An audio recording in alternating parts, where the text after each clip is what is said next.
Good evening, good evening, good evening. Praise the Lord, everybody. Welcome to our midweek gospel explosion pastoral teachings. And we thank God for you sharing your time with us on today. We do honor God, who is sovereign and supreme, to his son Jesus Christ, who is Savior and Lord, and to the Holy Ghost, who is our comforter, leader, teacher, and our guide. He who leads us in the way of all truth and righteousness. And to each of you in your respective places, we greet you with Jesus' joy and certainly in divine love. Well, tonight, we'd like to call your attention to the 119th Psalm. That's Psalm 119, and we're going to begin reading at verse number 153. Psalm 119, verse 153. Again, thank you for sharing your time with us on today. Well, if you're there, or when you get there, you'll find these words. Consider my affliction and deliver me, for I do not forget thy law. Plead my cause and deliver me. Quicken me according to thy word. Salvation is far from the wicked, for they seek not thy statutes. Great are thy tender mercies, O Lord. Quicken me according to thy judgment. Verse 157. Many are my persecutors and mine enemies, yet do I not decline from thy testimonies. I beheld the transgressors and was grieved, because they kept not thy word. Consider how I love thy precepts. Quicken me, O Lord, according to thy loving kindness. Thy word is true from the beginning, and every one of thy righteousness judgments endureth forever. Psalm 119, verses 153 through verse 160. Shall we pray? Father, we thank you now for this preaching and teaching moment. We pray now, God, that you release your power, your presence, your anointing upon this vessel, that I may preach with power and teach with clarity. Anoint each of us the more, that we might believe, receive, explore, apply, and share this word. In advance, we'll give you all of the honor, all of the glory, and all of the praise. For it's in Jesus' precious name that we pray. And every heart said, amen.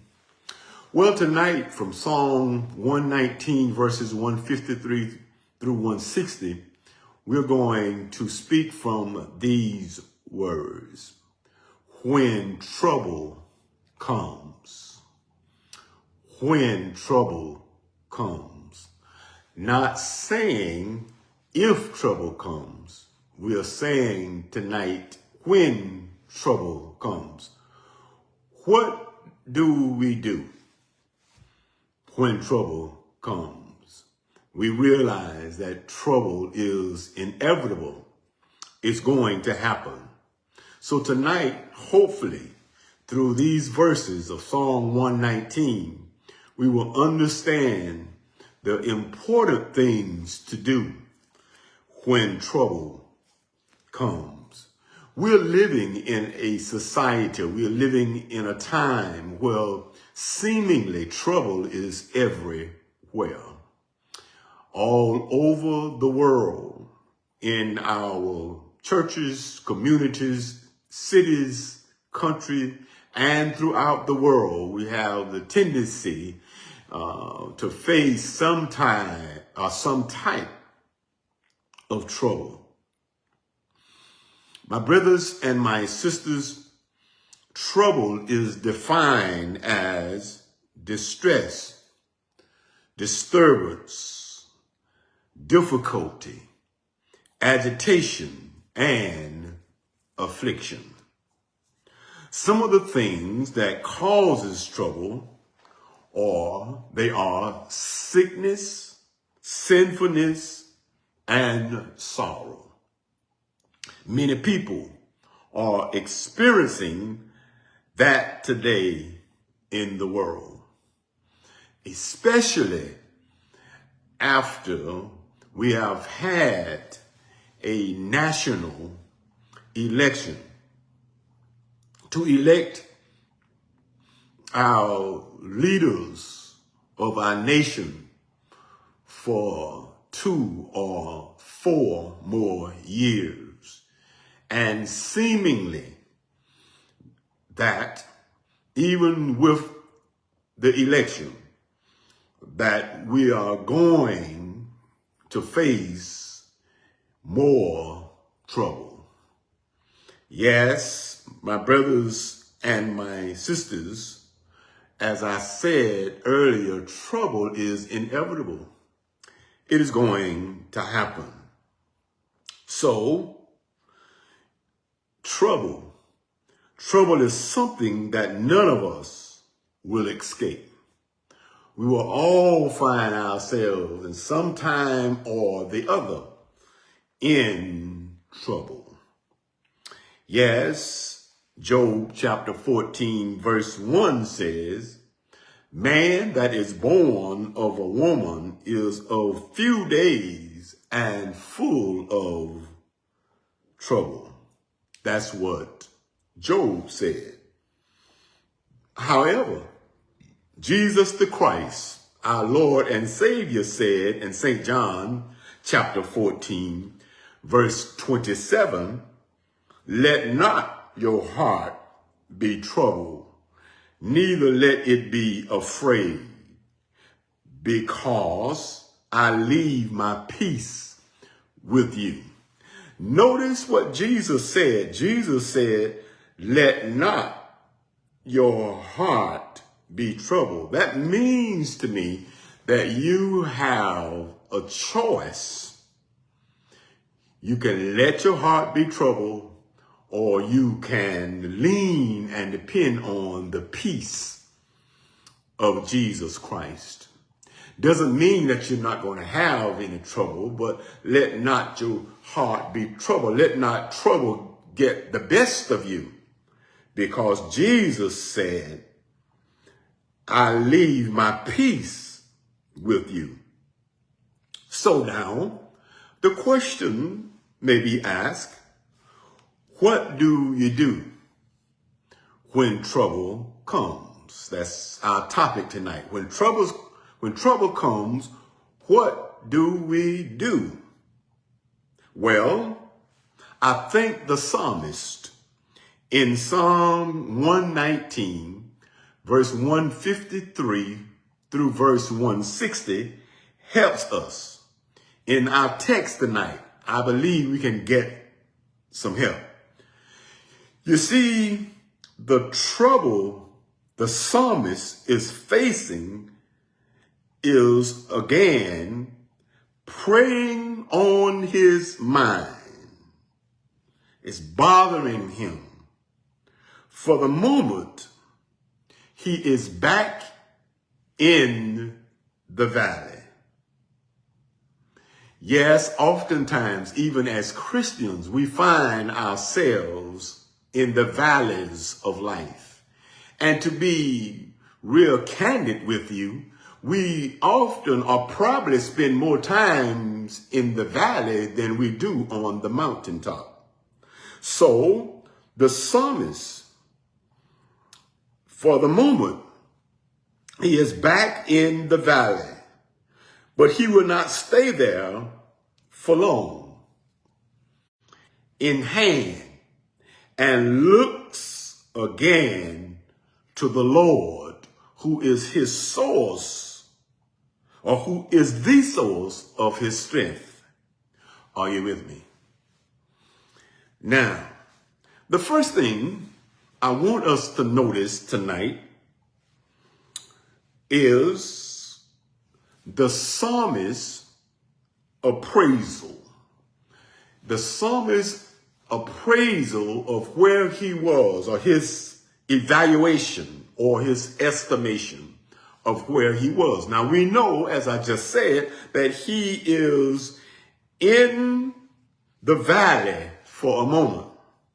So while being there, this is my first point, is we see the psalmist, or we notice the psalmist's appraisal of where he was in verses 153 through 156. So as the psalmist appraised his value, or the psalmist appraised where he was, he first of all appraised, or evaluated or estimated his position or his status.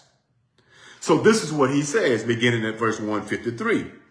He says, "Consider my affliction and deliver me, for I do not forget thy law." Now, he's talking to God. "Plead my cause and deliver me, quicken me according to thy word. Salvation is far from the wicked, for they speak not thy statutes." So in the psalmist's appraisal or his evaluation, the psalmist appraised his position. The psalmist says that his position, watch this, his position made his prayer more thoughtful. It's in verse 153 and verse 154. It made his prayer more thoughtful. So he accessed his life. He accessed, watch this, he accessed his life to God's examination. Let's look at verse 153 again.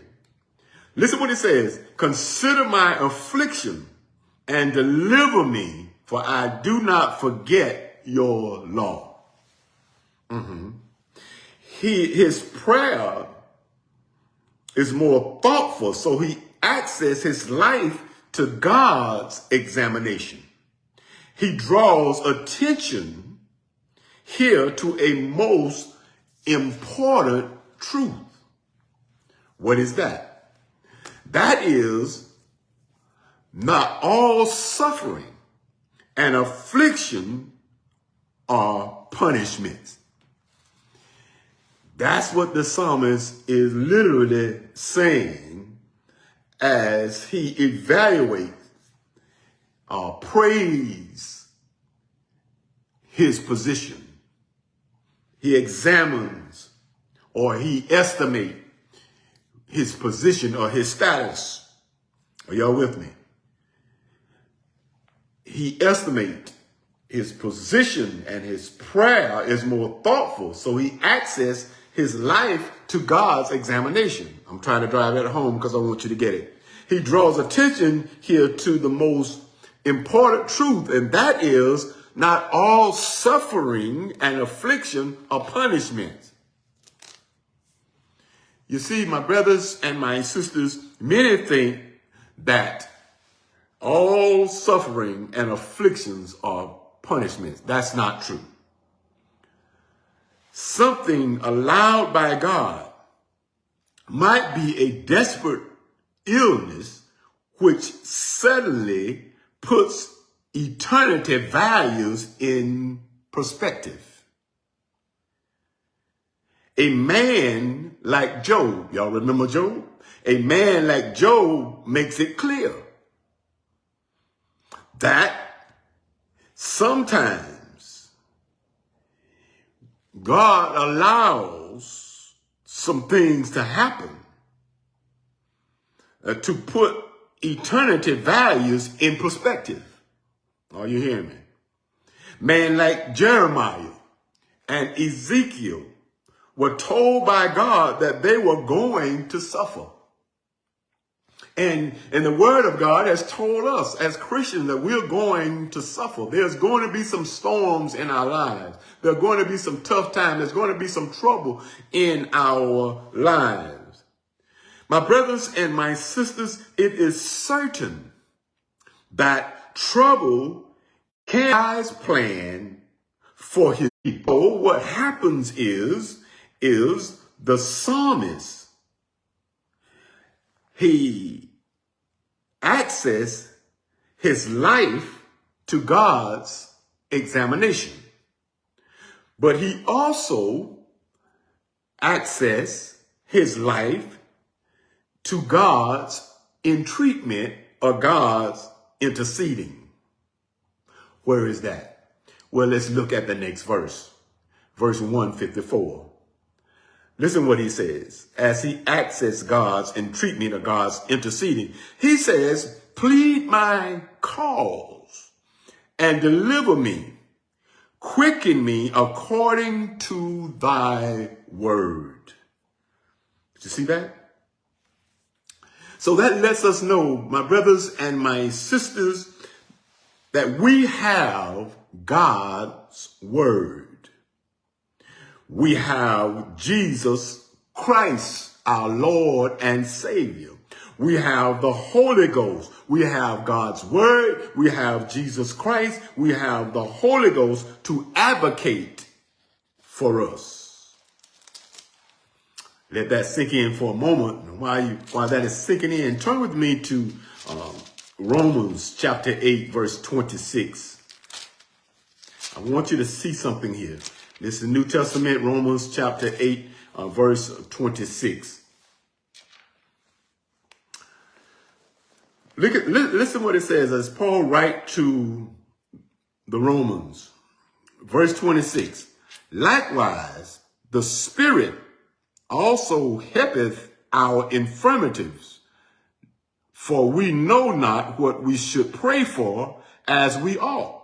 But the Spirit itself maketh intercession for us with groanings which cannot be uttered. Verse 27. And he that searcheth the hearts knoweth what is the mind of the Spirit, because he maketh intercession for the saints according to the will of God. So the psalmist accessed God's entreatment or God's interceding or God's intercession. You see, the Spirit knows my heart. He knows his own mind. And he knows God's will. That's the Spirit of God. The Spirit of God knows our hearts.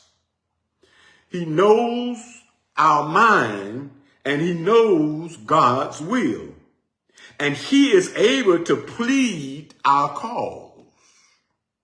Are you hearing me? So the psalmist's position,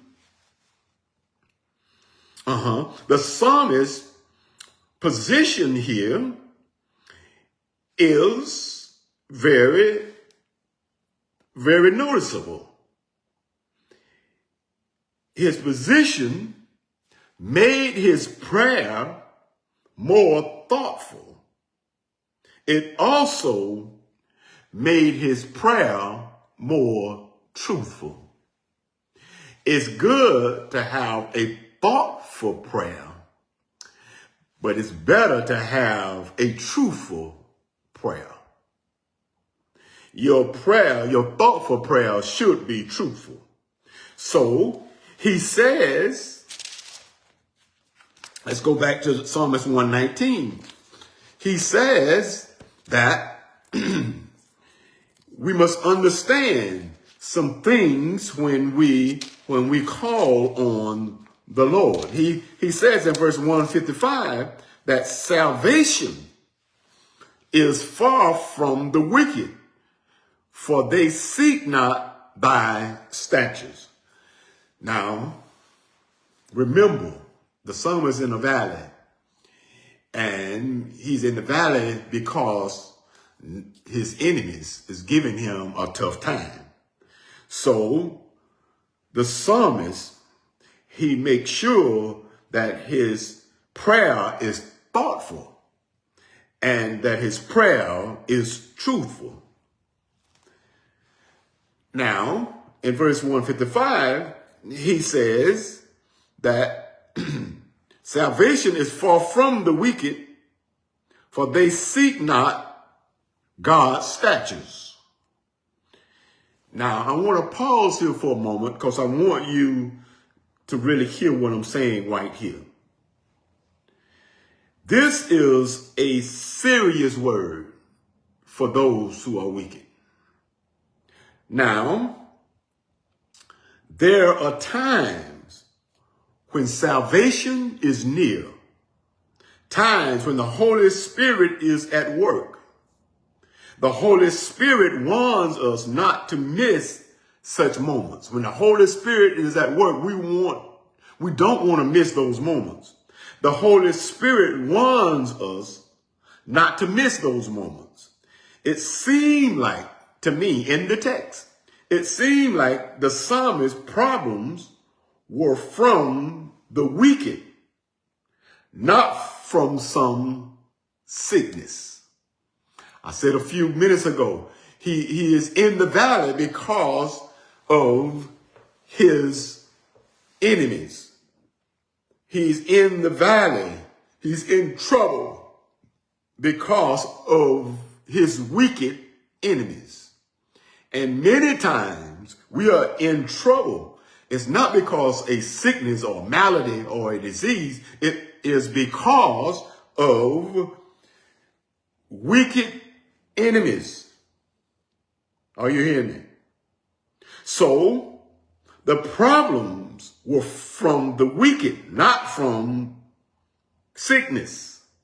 However, he says that the wicked would not seek the statutes of God. What am I trying to say here? Here it is. You see, that is the problem in the world today, right there. That what causes so much trouble is because the wicked would not seek the statutes, the principles, the precepts, the word of God. That's why we're in the precarious predicament we're in now, not only nationally, but internationally. That's our problem. That's why we have to face so much trouble on this journey from earth to heaven, because the wicked, and many of them who are wicked, they know they're wicked, and perhaps most of them know that they're wicked, but they would not seek the statutes of God. So salvation or deliverance is far from them. And we got people who's in high capacity or in high leadership that do not seek the statutes of God. But they're leading a whole bunch of people, and they got a whole bunch of people following them, and that causes trouble. Are y'all with me? So the psalmist is true and thankful that his eyes has been opened. His eyes, and that's where we want to be. Our eyes need to be open to what is actually happening around us. What's happening in our nation and in our communities, in our cities. The psalmist is thankful. The psalmist is true and thankful that his eyes has been opened, having accessed his situation. Having accessed his situation, he is better than the ones who troubled him. You got to understand that, my brothers and sisters. We are better than the ones who's giving us hell. We are better than the ones who's troubling us. We are better. Not because we are so good, but it's he that liveth in us, who our daddy is, who our savior is. We are better than the ones who's trying to cause havoc in our lives. So then, what happens? Well, here it is. The psalmist appraised, or he evaluated his position or his status. But he also evaluated his preserver. Verse 156 of the text. Listen what he says. Great are thy tender mercies, O Lord. Quicken me according to thy judgments. You see that? Let that sink in for a minute. Listen. God our Father order our lives. Sometimes it's sunshine, sometimes shadows, and never too much of either. Just enough so that, like our Lord, we might grow up before him as what I call a tender plant. It is not all mercy. Mercy is not giving us what we deserve. So it's not all mercy. Often he lets the inconveniences remain to remind us of the serious consequences of sin.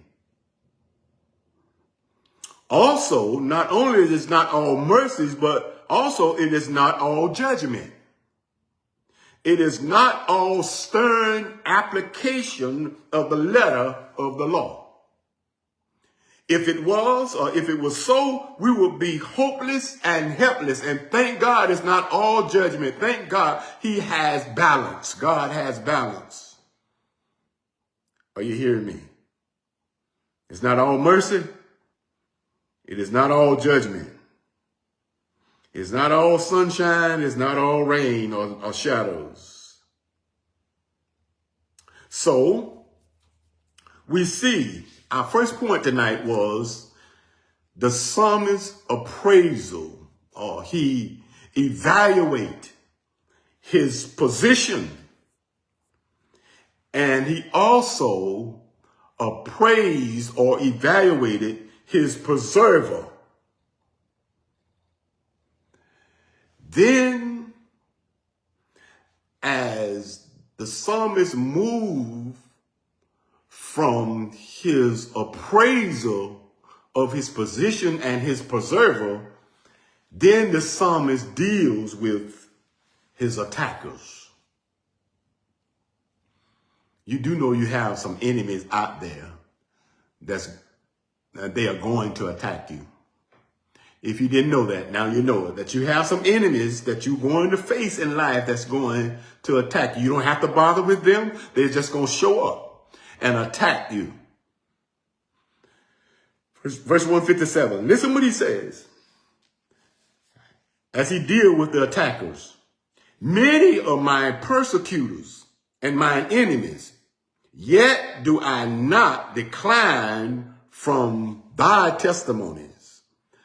I beheld the transgressors and was grieved because they kept not thy word. Now let's look at that very closely. As the psalmist viewed his attackers, he was disturbed by their persecuting in verse 157. I'll read it again so you get it. Many are my persecutors and my enemies. You see that?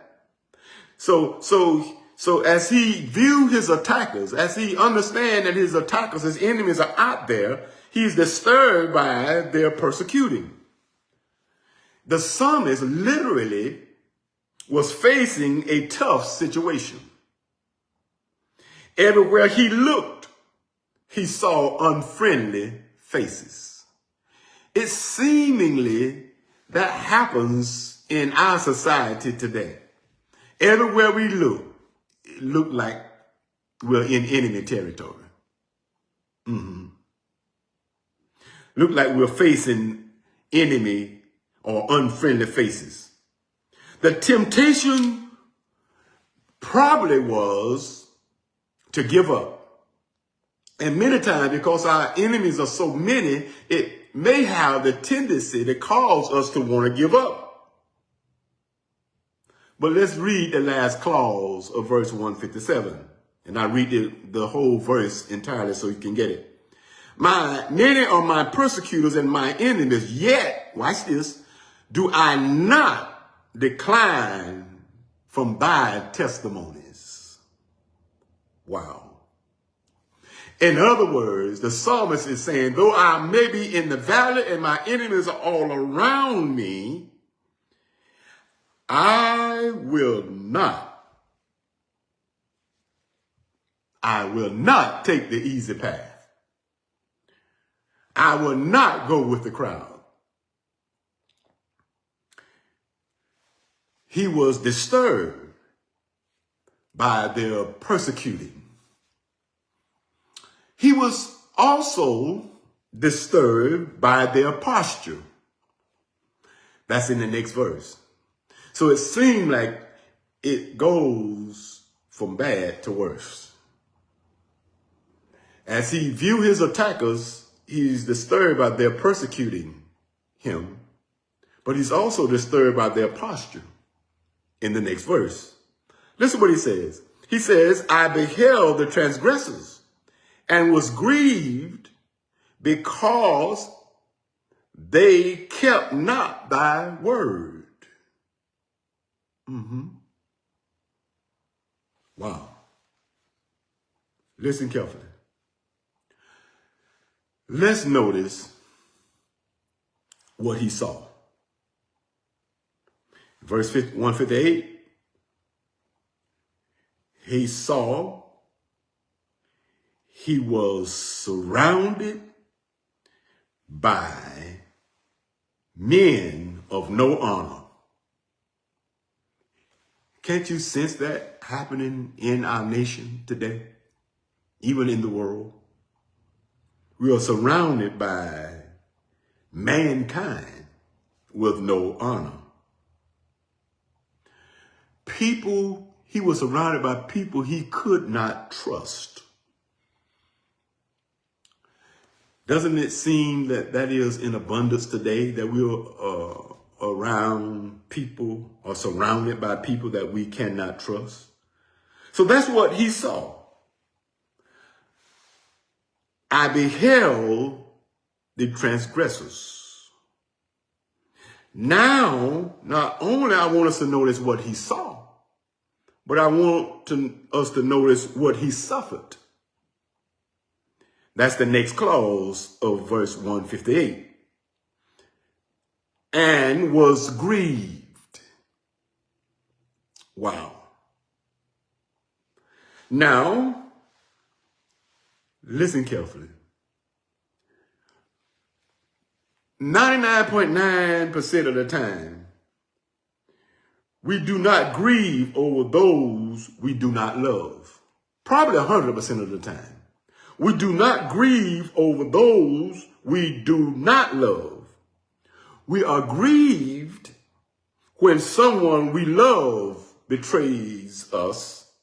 Someone we love lets us down. So, the psalmist is really saying that he was surrounded by men he loved, but they did not love him. You ever been in that situation? We are surrounded by people that we love, but do not love us. So what he saw was his transgressors. But he was grieved by his transgressors, so he suffered. So we are seeing what he saw, what he suffered. But now I want us to notice what he said. The last clause of verse 58.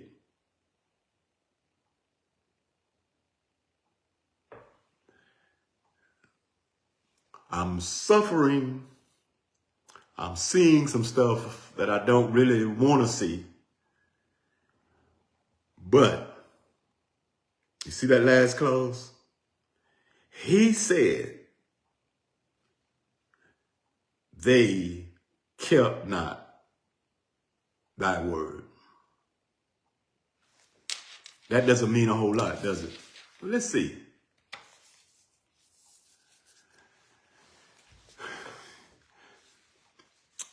That is really what grieved him. And that is what grieved me sometimes when I have loved ones and friends and people that I love that literally do not even try to keep God's word. They don't want to do anything that God says. That is what grieved the psalmist, and that will grieve most Christians today. And it's not so much the outside world, it's the people that we love who do not try and do not keep the word of God. It goes near the ear, but not within the ear. It bounces off. Because I believe if it goes in the ear, then they may perhaps keep some of it. So that is what grieved the psalmist in our text. It was not so much that they were plotting against him, but the fact that those he loved had no regard for God's word. Doesn't that hurt? When the ones that we love, the ones that we were there to help, and they have no regards for God's word. So we notice, as I heard to finish on tonight, we're talking about when trouble comes. We notice that when the trouble came for the psalmist, we notice his appraisal, his evaluation. He evaluated his position, and he evaluated his preserver, who is God. Then our second point was the psalmist viewed his attackers. And as he viewed his attackers and noticed that they did not, by no means, they did not have the right posture because they did not keep God's word. So now we move from the psalmist's attackers to the psalmist's assurance.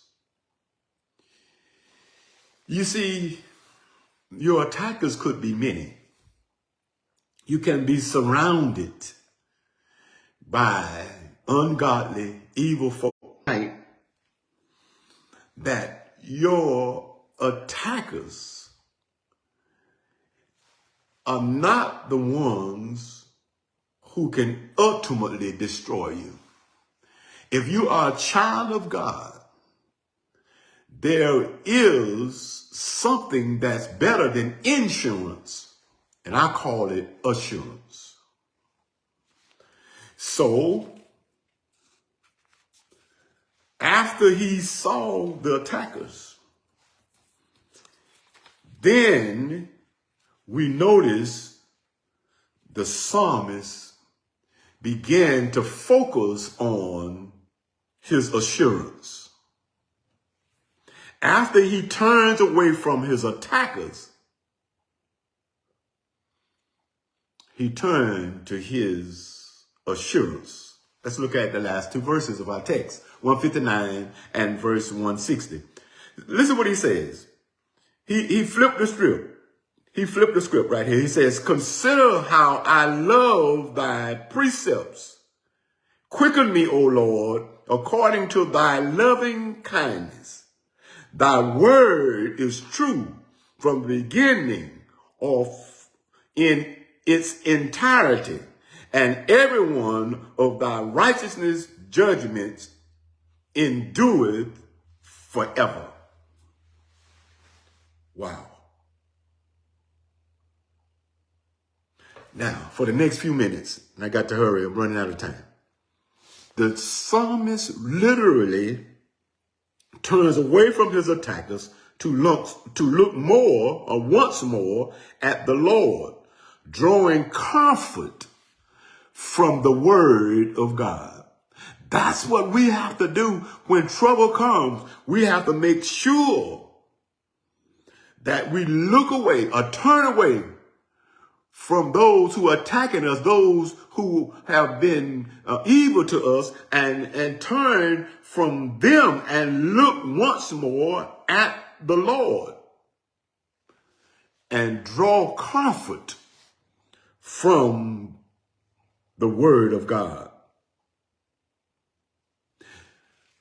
That same word that his enemies or his attackers despised. Remember what he said is that they don't keep your word. So now let's look closely, because I know what you're saying. What is his assurance based on? Well, his assurance is based on his commitment to God's word.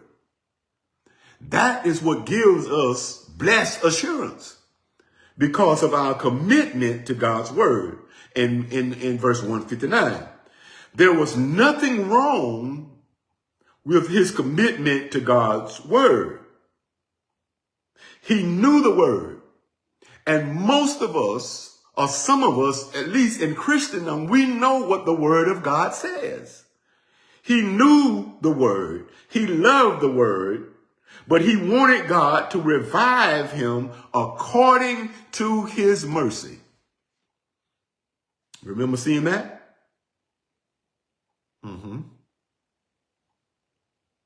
Wow. So his assurance is based on his commitment to God's word. But I saw something else. Not only was his assurance based on his commitment to God's word, but his assurance was also based on his comprehending or understanding of God's word. Where is that, Pastor? That's in the next verse. He says, thy word is true from the beginning, or in its entirety. And every one of thy righteous judgments endureth forever. You see, my brothers and my sisters, regardless of how much trouble we experience in this life, we must remember, we must hold on to the fact that the word of God gives us assurance of salvation, gives us assurance of deliverance from whatever that we are in, that the enemy calls us to be in. The word of God gives us assurance because God our Father speaks to us through his word. And if we are to get assurance from God's word, we must say with the psalmist and what he said in verse 160, thy word is true from the beginning or in its entirety, and every one of thy righteous judgments endureth forever. It's going to be here from now on. Wow. God's word is true in its entirety. God's word is complete. So, the psalmist, experiencing trouble, grieved at the unbelief of those about him, and did the sensible thing. He retreated to the one source of certainty, and that is the word of God. My brothers and my sisters, when you and I are experiencing trouble, grieved at the unbelief of those about us, we need to do the sensible thing, and that is to retreat to the one source of certainty, and that is the word of God. How we do that? Meditating on his word.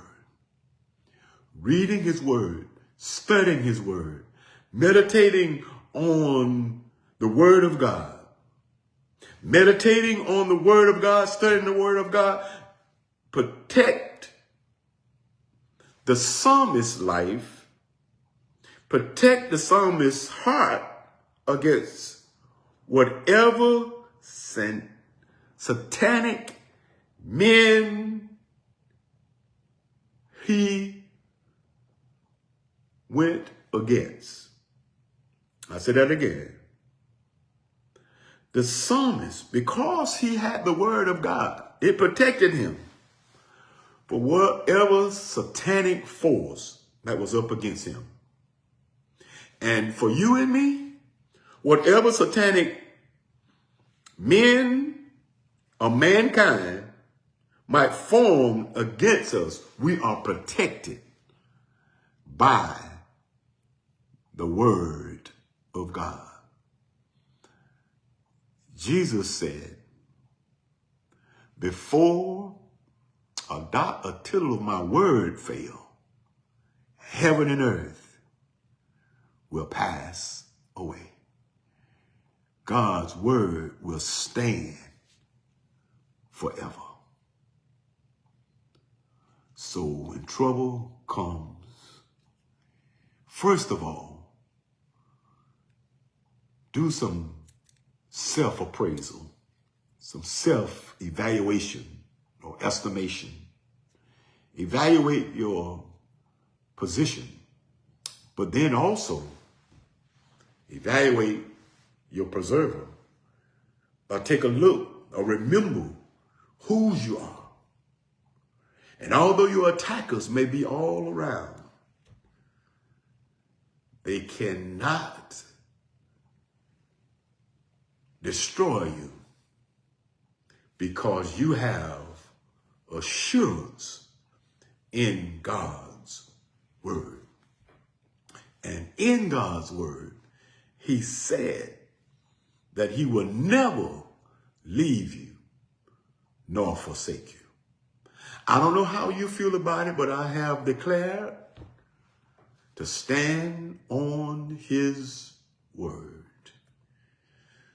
Winds may blow, storms may rage, problems and pain and perplexities may come.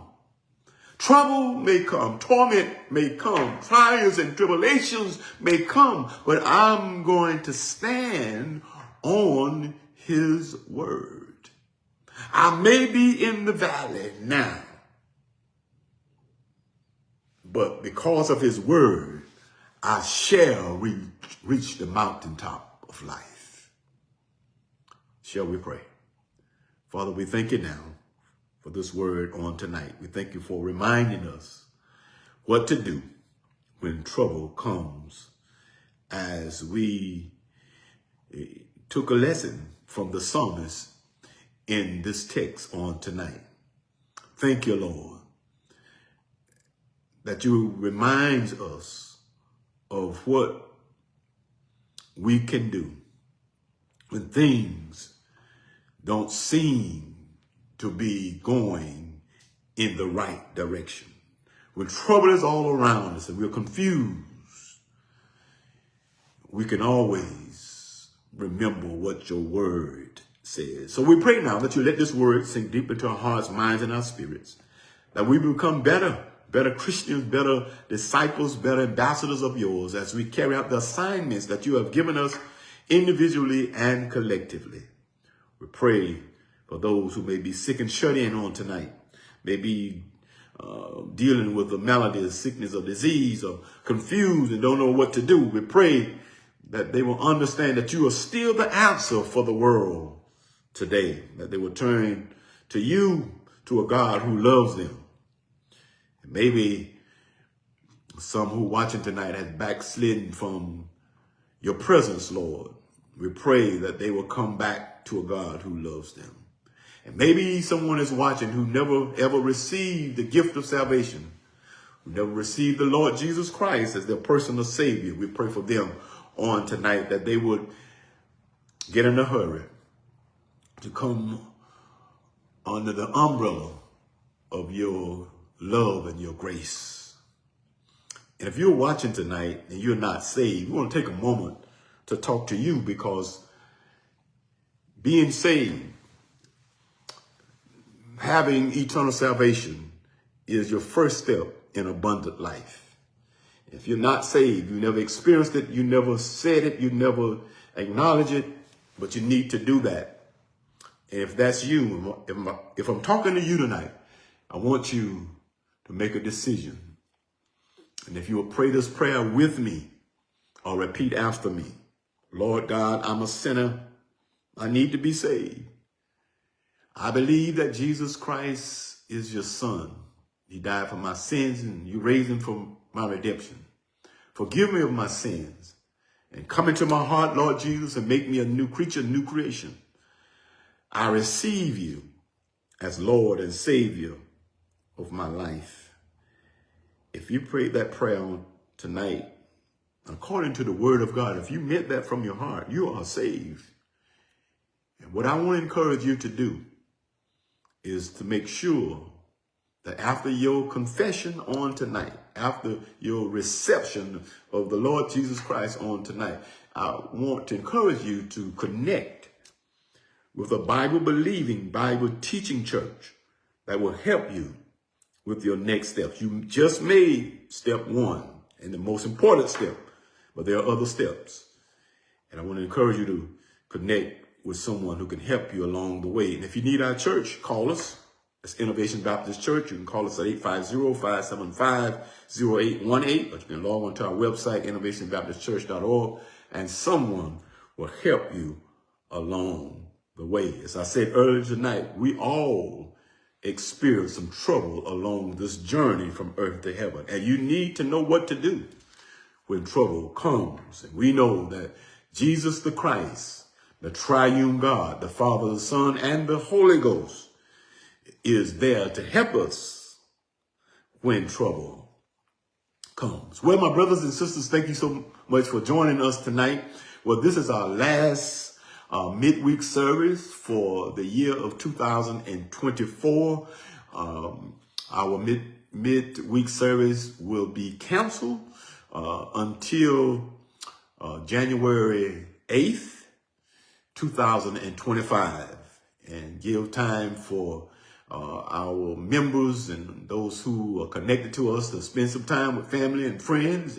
But you can meet us again every Sunday morning for our Sunday morning worship experience at 9:45 a.m. On Sunday morning throughout this festive season. So to each of you who have been joining us throughout the year, we thank you so much for your participation, for joining us. But we will not be in our midweek service again until January 8th, 2025, if it's God's will. But if you need a copy for this message on the night, please log on to our website. You can get a replay and you can share this word with someone else when trouble comes. God bless you. May God keep you is my prayer. Stay safe, stay strong, and be blessed.